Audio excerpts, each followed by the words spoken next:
Having talked about the definition of a continuous function and how limits are crucial to define that, we can actually turn it around and see how useful it is to know that the function is continuous if we want to determine its limit. So let's say that f of x is continuous at x equals a. If that is the case, and if you recall the definition of a continuous function, it means we can take the limit. So the limit when x goes to a of f of x is just the value of the function at that point. So it means that calculating limits is just about subbing. This is very easy.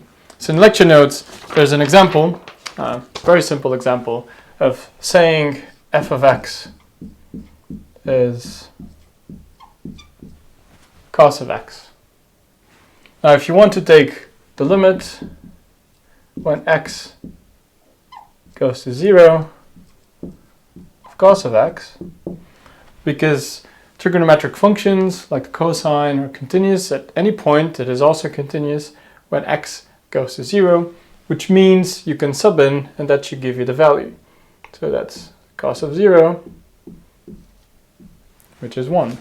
Obviously, most limits will not be as easy, but the limits of continuous functions will be this easy, and you should always try this first, subbing in first, and that's also the reason why it's number 1 in my list of how to take limits.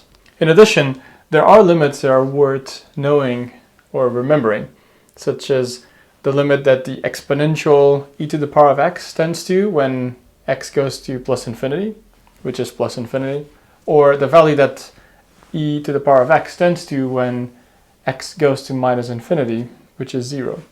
It's also important to note, just like you can see at 3.6.1, there are limits that have no meaning, which means that, say, if you want to take the limit when x goes to plus infinity of sine x, you should just give up, because this has no meaning. The reason for it is because sine of x, as x goes to infinity, will just keep varying between minus and plus 1. It just doesn't exist.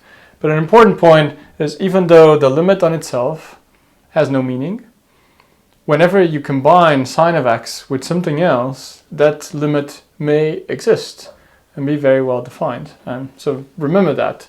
But it means that you will not be able to simply split up limits using the properties of limits into something like this and then transform it into a value. It has no meaning on itself. Having this quick introduction of how to take limits, the super easy style, and noting that some limits are worth remembering and others are worth knowing that they have no meaning, let's move to the list of the things you should try to solve limits, and then going through examples so that you really know how to tackle them.